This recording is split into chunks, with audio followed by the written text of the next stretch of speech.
Livro O Tribunal que Condenou Jesus Cristo, Padre Joseph e Agustin Lemon. Aprovação Pontifícia. Caríssimos filhos, saudações e bênção apostólica. A respeitosa carta que vós nos dirigistes nos primeiros dias de dezembro e a oferta do vosso livro intitulado O Tribunal que Condenou Jesus Cristo, nos fez conhecer cada vez mais o zelo ardente que vos faz trabalhar pela conversão da nação judia e a verdade católica. Esse único motivo bastaria para que vosso envio nos fosse agradável. Mas o que nos alegra ainda mais é que o próprio assunto da obra e o que lemos nela nos pareceu ser útil também aos leitores católicos, visto que o seu objetivo é iluminar mais claramente uma parte da história evangélica. É por isso que, ao mesmo tempo em que dirigimos ao vosso zelo um elogio assaz merecido, e que vos agradecemos as homenagens que tendes nos prestado, suplicamos humildemente ao Senhor que aqueles com os quais vós estáis mais preocupados colhem os frutos abundantes do vosso trabalho. E porque, segundo o oráculo do profeta Oséias, os filhos de Israel estarão por muitos dias sem rei, e sem príncipe, e sem sacrifício, e sem altar. Que logo comece a se cumprir aquela outra sentença do mesmo profeta. E depois disto tornarão os filhos de Israel e buscarão ao Senhor seu Deus e Davi seu rei. Apoiando-nos, portanto, sobre essa esperança, como testemunha do nosso paternal afeto e como penhor do favor divino, concedemo-vos com amor a bênção apostólica. Dado em Roma, junto a São Pedro, 14 de fevereiro de 1877, 31º do nosso pontificado. Pio IX, Papa. Objetivo desta obra. Entre os tribunais que permaneceram responsáveis perante a posteridade, há um sobre o qual pesa uma responsabilidade excepcional, o tribunal que presidiu os últimos dias da vida nacional do povo judeu. Foi ele quem convocou e condenou Jesus Cristo. Leva na história um nome especial. É chamado o Sinédrio. Pronunciar diante dos israelitas o nome Sinédrio é recordar-lhes o tribunal mais sábio, justo e honrado que jamais existiu. Infelizmente, quem ousasse na presença dos seus correligionários exprimir a mínima reprovação em relação aos homens ou atos deste tribunal, não seria menos culpável do que se falasse contra a Arca da Aliança. Mas por acaso os israelitas conhecem a fundo esse tribunal para o qual cultivam tão grande veneração? Ousamos afirmar que não. Eles são acostumados desde a infância a respeitá-lo, mas ignoram o que era ele e o que fazia. Ignorância terrível imposta propositalmente pelo rabinismo. É sempre a palavra de São Paulo, a verdade cativa. Com a ajuda de Deus, romperemos os véus, nossos antigos correligionários poderão enfim conhecer a verdade. Documentos judaicos da mais alta importância e da autenticidade irrecusável passaram por nossas mãos. Eles nos servirão para que façamos conhecer completamente o valor do Sinédrio. O valor de um tribunal se revela de dois modos. Primeiro pelo exame das pessoas que o compõem e depois pelo exame dos atos que ele produz. Para apreciar o alto tribunal judaico no tempo de Jesus Cristo, será necessário, portanto, tratar sucessivamente essas duas questões. Em primeiro lugar, examinar qual o valor, como pessoas, dos membros que o compunham. Em segundo, examinar o valor, diante do direito hebraico, de seu procedimento contra Jesus. Portanto, primeiro, o valor das pessoas, segundo, o valor dos atos, tais são as duas partes desta obra. A primeira jamais foi abordada, a dificuldade de se conseguir os pergaminhos judaicos, decodificá-los, explorá-los para encontrar num lugar ou outro informações sobre os diferentes membros que constituíam o Sinédrio no tempo de Jesus Cristo, sempre deteve os historiadores. Estes também geralmente se limitam a julgar todo o tribunal por meio de dois personagens que se destacam, Anás e Caifás. A segunda já foi tentada há 30 anos num opúsculo intitulado Jesus diante de Caifás e Pilatos.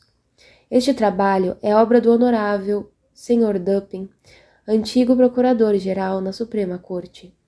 Ele abordou o assunto a fim de refutar o israelita Salvador, que havia tentado legitimar o julgamento e a condenação de Jesus. A obra do Sr. Dupin resplandece clareza, ciência e, se podemos acrescentar, respeito por Jesus Cristo. Temos razões suficientes para crer que por ela o seu autor mereceu esta franca profissão de fé cristã, feita antes de morrer entre os braços do arcebispo de Paris. Entretanto, o trabalho do Sr. Dupin, por mais luminoso que seja, não esgotou a questão. Atrevemo-nos a esperar que nossa obra possa trazer alguma contribuição ao assunto. Porque além do fato do Sr. Dupin não ter examinado o valor moral dos membros do Sinédrio, que lhe eram totalmente desconhecidos, ele só revisou o processo de Jesus em linhas gerais e de maneira breve, esquecendo-se de entrar em todos os seus meandros e incidentes. O Procurador-Geral da Suprema Corte reconhece em seu trabalho que um julgamento similar mereceria, evidentemente, ser anulado. Para nós, é através de cada passo, em todos os seus detalhes, e tendo em mãos a legislação judaica, que acreditamos dever retomar o processo de Jesus. Revisamo-lo enquanto filhos de Israel. Ademais, na obra de Sr. Dupin, o que aparece é a ação confusa do povo judeu e de seus chefes. Os graus de culpabilidade não são considerados. Nós, em nossa obra, tomando à parte o Sinédrio, dizemos: eis o grande culpado. É ele que perdeu o povo judeu. Em seguida, mostramos as tramas do Sinédrio dirigidos por Caifás. Em outra obra, que pretendemos publicar mais tarde, consideraremos igualmente a parte de responsabilidade que cabe a toda a nação judaica. Esse escrito terá naturalmente o título de O Sinédrio com o povo judeu diante de Pilatos. Capítulo 1. O Sinédrio nos tempos de Jesus Cristo. Primeira aparição do Sinédrio no povo judeu, etimologia da palavra Sinédrio, composição dessa Assembleia no tempo de Jesus Cristo, a Câmara dos Padres, a Câmara dos Escribas, a Câmara dos Anciãos, presidentes do Sinédrio, extensão dos poderes, o direito de vida e de morte ligado à Sala Sinedrial, também chamada de Sala das Pedras Talhadas. O Sinédrio, ou Grande Conselho, era a alta corte judicial, o Tribunal Supremo dos Judeus. Foi estabelecido em Jerusalém após o exílio da Babilônia. Disse que o famoso Conselho dos 70 Anciãos, instituído por Moisés no deserto, teria sido seu modelo. Devido a essa semelhança, os rabinos, sempre propensos a exagerar quando se trata de glorificar a história das instituições judaicas, alegraram que o Sinédrio era aquele mesmo conselho. Segundo eles, o Conselho dos 70 Anciãos, instituído por Moisés, teria se mantido e perpetuado, através dos séculos da antiga lei, ao lado do poder real. Seria apenas nos últimos tempos que teria modificado seu nome. Idêntico quanto à sua essência, ele teria sido, em algum momento da história, chamado Sinédrio em vez de Conselho dos Anciãos. Tal afirmação é um exagero. O Conselho dos 70 Anciãos, eleito por Moisés, dura somente tempo muito curto. Criado para aliviar na administração da justiça o grande legislador dos hebreus, o conselho desaparecera desde a entrada de Israel na terra prometida. Se ele tivesse se mantido ao lado do poder real, como pretendem os rabinos, a Bíblia, Flávio Joséfo ou Filon de Alexandria certamente teriam mencionado isso. Eis a verdade. O Sinédrio aparece pela primeira vez no tempo dos Macabeus. Alguns estimam a sua fundação sob o governo de Judas Macabeu, outros sob o de Jonatas e, por fim, outros sob o reino de João Hircano.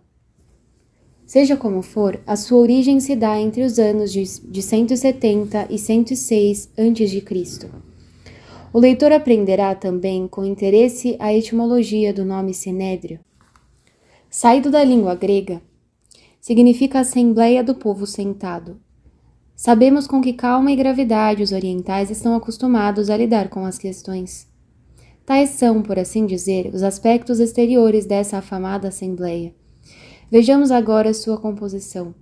Iremos de algum modo apresentar ao leitor o interior do Sinédrio. Ele era composto por 71 membros, incluídos os presidentes. Este número é afirmado por Flávio Joséfo e por todos os historiadores judeus. Nos tempos de Jesus Cristo, esses 71 membros dividiam-se em 3 câmaras: a Câmara dos Sacerdotes, a Câmara dos Escribas, ou Doutores, e a Câmara dos Anciãos. Cada uma delas era composta ordinariamente de 23 membros, o que, com os presidentes dos quais falaremos em breve, totalizava o número de 71. A Câmara dos Sacerdotes, como indica o nome, era composta apenas de pessoas que ocupavam o posto de sacerdotes. A Câmara dos Escribas continha os levitas e os leigos particularmente versados no conhecimento da lei. A Câmara dos Anciãos era formada pelos personagens mais consideráveis da nação. Essa composição da Assembleia pelas 3 ordens principais do Estado judeu é afirmada por todos os escritores daquele tempo, cristãos e judeus. O Evangelho diz formalmente que os sacerdotes, os escribas e os anciãos se reuniram para julgar Jesus. E Maimônides, tão bem informado das tradições e costumes de Israel, relata que só se estabeleciam juízes no Sinédrio entre os sacerdotes, os levitas e os israelitas, dignos pela nobreza de sua origem a tomar lugar ao lado do sacerdócio. Ainda que em princípio 71 membros devessem se distribuir em número igual em cada uma das 3 câmaras, ou seja, 23 na Câmara dos Sacerdotes, 23 na Câmara dos Escribas e 23 na Câmara dos Anciãos, essa distribuição, todavia, não era sempre rigorosamente observada. Aconteceu mais de uma vez, especialmente nos últimos anos da história judaica, que a Câmara dos Sacerdotes formava sozinha a maioria do Sinédrio. A razão desse predomínio foi dada por Abarbanel, um dos mais célebres rabinos da sinagoga. Os sacerdotes e os escribas, diz ele, dominavam naturalmente o Sinédrio, porque não tendo recebido, como os outros israelitas, bens imóveis a cultivar e agregar valor, eles tinham mais tempo para se consagrar ao estudo da lei e da justiça, de onde se segue que estavam mais aptos a pronunciar juízos. A observação do douto rabino encontra sua confirmação no Evangelho, que em muitos lugares deixa supor que a Câmara dos Sacerdotes no Sinédrio sobrepunha-se à dos escribas e dos anciãos pelo número e influência. Determinada a composição do Sinédrio, digamos agora quem o presidia na direção dos debates. Haviam 2 presidentes. Um portava o título de príncipe, nazi, e era o verdadeiro presidente, e o outro era chamado de pai do tribunal, e era só o vice-presidente. Ambos tinham seus lugares de honra na Assembleia, e eles assentavam-se em seus tronos no fundo do salão, tendo ao seu lado todos os colegas assentados em suas cadeiras dispostos em semicírculo. Em cada uma das 2 extremidades do semicírculo era colocado um secretário. Mas em qual das 3 câmaras era escolhido o presidente? Alguns autores, como Basnage, defenderam que a presidência do Sinédrio pertencia de direito ao sumo sacerdote. Trata-se de um erro, porque assim como na Assembleia primitiva, instituída no deserto, não fora o sumo sacerdote Arão o escolhido para a presidência, mas sim Moisés. Da mesma maneira, a presidência do Sinédrio havia sido devolvida desde os primórdios ao mais digno. E com efeito, no catálogo dos presidentes, conservado pelo Talmud, muitos não pertenciam ao sacerdócio. Além disso, Maimônides, que estudou a fundo a questão, disse expressamente que quem quer que superasse seus colegas em sabedoria era constituído por eles chefe do Sinédrio. Entretanto, é importante acrescentar que quando a influência dos sumos sacerdotes tornou-se preponderante no Estado judeu, algo que aconteceu após a redução da Judéia à província romana, o sumo sacerdote habitualmente acumulava as funções do soberano sacerdócio e a presidência do Sinédrio. Vemos inclusive eles se apossarem da presidência por meio da violência. Após isso, como se surpreender com sua venalidade e injustiça? Estando envenenada a fonte de sua eleição, só podiam ser venenosos os efeitos do seu cargo. Em muitas ocasiões, para decidir questões da mais alta gravidade, não tiveram escrúpulos em contentar-se com somente a metade ou até mesmo um terço da aprovação dos membros da Assembleia. Dizemos questões da mais alta gravidade porque era à luz do Sinédrio que eram judicialmente tratadas as grandes dificuldades em termos de justiça, doutrina ou administração.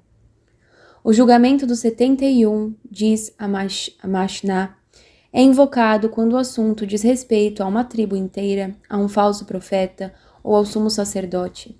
Quando se trata de saber se deve guerrear, se convém expandir Jerusalém e seus subúrbios ou realizar mudanças essenciais nele. Se é necessário instituir tribunais de 23 membros nas províncias ou declarar que uma cidade é ímpia e que ela está colocada sob interdição. Segundo essa citação de Mishnah, vemos quão grande eram as atribuições do Sinédrio. Era uma assembleia verdadeiramente soberana. Herodes o Grande, quando era ainda apenas um prefeito, foi obrigado a comparecer diante do Sinédrio, acusado de ter matado por iniciativa própria um grupo de bandidos. Todo o poder do rei Hircano não foi suficiente para dispensar Herodes de atender a essa intimação. A extensão dos poderes do Sinédrio, portanto, era quase equivalente ao poder real. É importante, porém, notar uma restrição extremamente relevante que o Sinédrio impôs a si mesmo em seu direito de vida e morte. Logo veremos até que ponto ele desfrutava desse direito perante o poder romano. O que queremos assinalar aqui é o limite surgido no próprio local onde a sentença de vida e morte era pronunciada. Com efeito, só havia uma sala na qual podia se pronunciar a pena capital. Ela se chamava Gazite, ou Sala das Pedras Talhadas. Estava localizada em uma das dependências do templo. O nome da Sala das Pedras Talhadas lhe havia sido dado porque fora construída com pedras quadradas e bem polidas, um grande luxo em Jerusalém. Ora, que tenha sido aí, e somente aí, que se pôde regularmente pronunciar uma pena capital, a tradição judaica é unânime em afirmar. Quando se sai das salas Gazite, diz o Talmud, não se pode condenar quem quer que seja a pena de morte. As penas capitais não eram pronunciadas em qualquer lugar, acrescenta a glosa do Rabino Salomão, mas somente quando o Sinédrio se reunia na sala das pedras talhadas. Eis ainda o testemunho de Maimônides. Não se podia sentenciar à morte enquanto o Sinédrio não se reunisse em seu lugar. Esse costume de pronunciar a pena capital unicamente na Sala das Pedras Talhadas só apareceu nos últimos tempos da história judaica por volta de um século antes de Jesus Cristo. Não vemos o menor vestígio de qualquer disposição do tipo, nem no tempo dos juízes e nem no tempo dos reis. Quando a justiça exigia, podia-se pronunciar a pena de morte em todos os lugares. Não é preciso abrir a Bíblia para se convencer disso. Essa disposição que encerrava, por assim dizer, o direito de vida e de morte na Sala das Pedras Talhadas, só apareceu, já dissemos, na última etapa do povo judeu. Como essa disposição foi introduzida? Nenhum autor o mostra. Conhece-se somente o motivo que causou tal peculiaridade. Diz o Deuterônimo: se acontecer que penda diante de ti algum negócio difícil e escabroso, levanta-te e sobe ao lugar que o Senhor teu Deus tiver escolhido.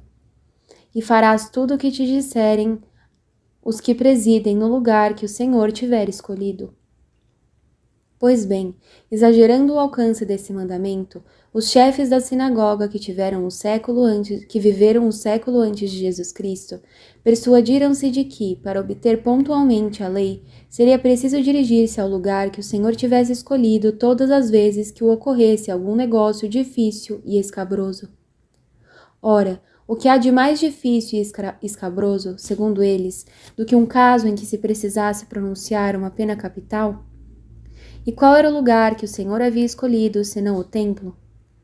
Partindo então dessa interpretação estreita e forçada, os chefes da sinagoga não quiseram mais exercer o direito de vida e de morte, senão em uma sala especial do templo. Daí vem o costume que limitava o exercício do direito de vida e de morte à sala das pedras talhadas. Como se vê, a interpretação exagerada da letra, que os talmudistas acabariam mais tarde levando tão longe, já havia começado. É certo, portanto, que no tempo de Jesus Cristo, o costume que limitava o exercício do direito de vida e morte à sala das pedras talhadas tinha força de lei, e que qualquer sentença pronunciada fora desta sala era nula de fato. Essa observação é importante. Será compreendida no decorrer desta obra. Capítulo 2. Limitação dos poderes do Sinédrio. Após a redução da Judéia à província romana sob Augusto, o Sinédrio perde seu direito soberano de vida e de morte. Essa limitação é verdadeiro e súbito infortúnio para os contemporâneos de Cristo, e até mesmo para toda a posteridade judaica. Esforços do Sinédrio para readquirir este poder de vida e de morte, esforços igualmente da posteridade judaica para atenuar, diante da história, o efeito dessa limitação, porque o povo judeu obstinou-se em não reconhecer a supressão deste direito de vida e de morte. Esboçamos a organização do Sinédrio na época de Jesus Cristo. 3 câmaras constituíam-no. Em seguida, determinamos seus poderes. Eram muito extensos, conforme o leitor pôde verificar. Não obstante, um conhecimento considerável havia abalado e reduzido a sua autoridade. Por causa de sua importância, vamos dedicar este capítulo para trazer à tona o conhecimento deste fato. Eis como ele se deu. 23 anos antes do processo de Jesus, o Sinédrio havia perdido o direito de sentenciar à morte. Foi após a deposição do rei Arquilau, filho e sucessor de Herodes, no 11º ano de Jesus Cristo, 7º da Era Comum, que esse grave acontecimento ocorreu. A Judéia havia sido reduzida à província romana e os procuradores, administrando em nome do imperador Augusto, tiraram do Sinédrio para exercerem-no eles mesmos o jus gladi, ou seja, o direito soberano de vida e de morte. Toda a província unida ao império deveria passar por isso, porque, como escreveu Tácito, os romanos reservam para si o direito da espada e negligenciam o resto. O Sinédrio conservava ainda o poder de excomungar, de prender e de condenar a golpes de vara, mas o direito de pronunciar uma sentença de morte, atributo principal da soberania, não mais o tinha. O próprio Talmud, tão zeloso da independência da nação judaica, é obrigado a confessar. Pouco mais de 40 anos antes da destruição do templo, tirou-se dos judeus o direito de pronunciar as penas capitais. Para a Judéia, esse foi um súbito infortúnio, do qual não se recuperaram nem os judeus contemporâneos de Jesus Cristo e nem mesmo toda a posteridade judia. Quando os membros da Assembleia contemporâneos de Jesus Cristo viram ser retirado seu direito de vida e de morte, diz o rabino Hashmon, foi uma desolação geral. Os membros do Sinédrio cobriram a cabeça de cinzas e vestiram o cilício, dizendo: Ai de nós, porque o cetro foi tirado de Judá e o Messias não veio. Eles também tentaram muitas vezes se livrar do decreto imperial, buscando sempre se persuadir de que eles não tinham o direito de executar as sentenças capitais, haviam pelo menos conservado o direito de pronunciá-las no âmbito religioso. Ilusão de sua parte. Cada vez que pronunciavam uma sentença de morte, como se deu com Jesus Cristo, com Santo Estevão e com São Tiago, filho de Alfeu, eles infringiam a lei romana. O mais célebre dos historiadores judeus, Flávio Joséfo, testemunha desta decadência, diz expressamente: Estando morto o procurador Festus, e como demoraria para seu sucessor Albinus chegar, a ocasião parecia favorável para que o sumo sacerdote Ananus, filho de Ana, reunisse o Sinédrio. Então ele convocou Tiago, irmão de Jesus, que se chama Cristo, e alguns outros, e os condenou ao apedrejamento. Todos os que eram sábios e observantes justos da lei em Jerusalém desaprovaram com veemência este ato. Alguns compareceram perante Albinos, que já havia partido de Alexandria, a fim de preveni-lo e levar em conta que Ananos não tinha nenhum direito de reunir assim o conselho sem sua permissão. Albinos é facilmente persuadido e, animado pela cólera contra o sumo sacerdote, escreve-lhe dizendo que este será punido. Esse incidente e esse testemunho provam de maneira irrefutável que, aos olhos de Joséfo e dos sábios da nação, observadores das leis, o direito de vida e morte havia sido perdido. Mas não é somente o Sinédrio que se mostra atônito com essa perda. Pode-se dizer que toda a nação judia o acompanha. A fim de atenuar o terrível golpe levado em seu resquício de independência nacional e para se persuadirem de que o Sinédrio desfrutava ainda deste poder de vida e de morte, eis as fábulas que os rabinos imaginaram. Eles dizem, em primeiro lugar, que não são os romanos que tiraram da Assembleia seu poder soberano. É a própria Assembleia que achou conveniente se privar deste poder por algum tempo, e eis o porquê. Os membros do Sinédrio, percebendo que o número de assassinos havia crescido de tal maneira em Israel que era impossível condená-los todos, dirão entre si: seria vantajoso que saíssemos do local ordinário dos nossos encontros para nos assentarmos em outro lugar, para que assim possamos evitar de condenar à morte. E então, 40 anos antes da destruição do segundo templo, os julgamentos criminais cessaram em Israel, embora o templo ainda estivesse de pé. Isso ocorreu porque os membros do Sinédrio emigraram e não mais realizavam sessões na sala das pedras talhadas. Eis o primeiro motivo alegado pelos rabinos para explicar como o direito de vida e morte havia cessado no Sinédrio. Não decidir por nenhuma sentença capital, porque nesse infeliz tempo elas teriam sido muito numerosas. Mas a essa explicação, que não tem qualquer justificação histórica, eles acharam por bem acrescentar outra talvez mais persuasiva. Os membros do Sinédrio teriam tomado a resolução de não pronunciar nenhuma pena capital enquanto o solo da Judéia se encontrasse em poder dos romanos e a vida das crianças de Israel estivesse ameaçada por eles. Este motivo, diferente do outro, não padece da mesma falta de argúcia.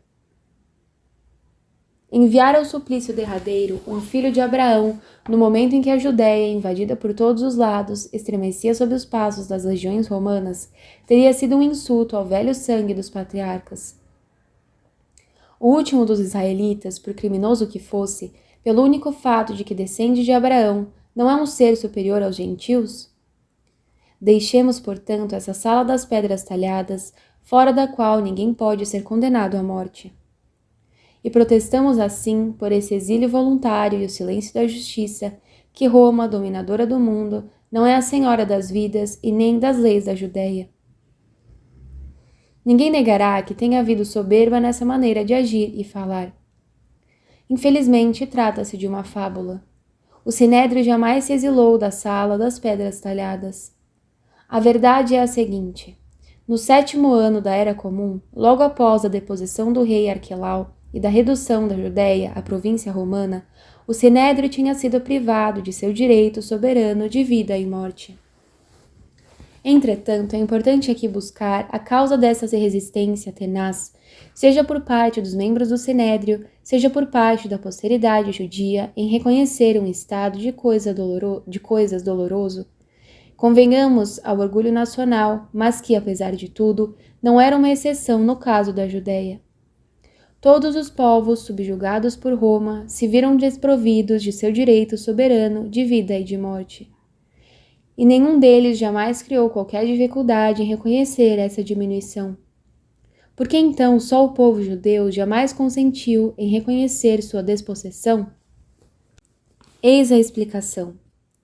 Com o desaparecimento desse poder soberano, o tempo fixado pela profecia de Jacó para a vinda do Messias parecia definitivamente e irrefutavelmente cumprido.